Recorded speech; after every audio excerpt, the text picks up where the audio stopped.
Hello guys, i-review ko lang tong Hingko heat gun na nabili ko. Actually, nagamit ko na siya mga 2 to 3 days ago, nagamit ko na siya.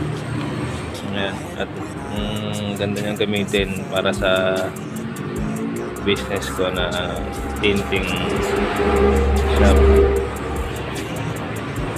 Na-open ko lang.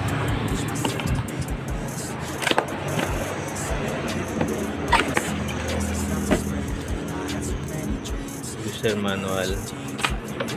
Small heat gun. Ayan.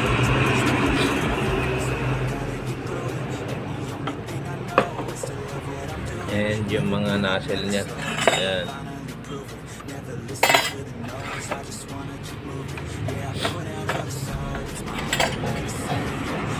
Susok-sok lang yan dito. Ayan. Susok-sok lang dito. Ayan.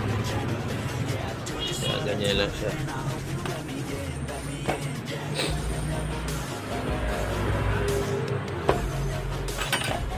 And ito naman yung scraper.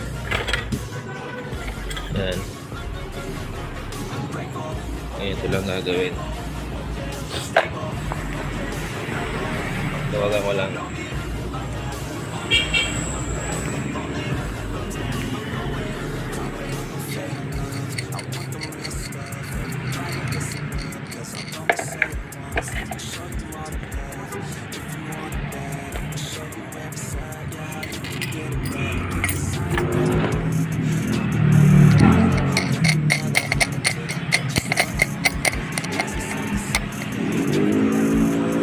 Yan, ganyan po siya.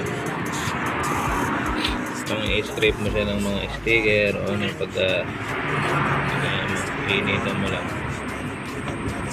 And kaya testing naman natin yung heat gun para makita niya yung ano niya, lakas. Ito 2 modes lang to. Yung mode 1 350 degrees Celsius. Focus ko pa. Ayan. Off. Mode 1 350 degrees Celsius. Ayan. Babaga na siya sa mode 1 pa lang.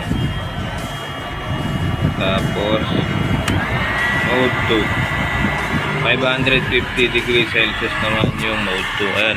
Bagang-baga na. Malakas to. Itong heat gun na to. Sarap gamitin sa pag-shrink ng mga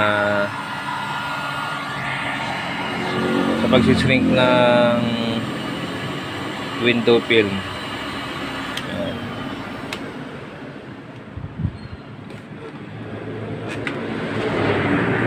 Naglalagay na din ako ng mga sample videos. Yung sample video nung nagluluto ako ng tin.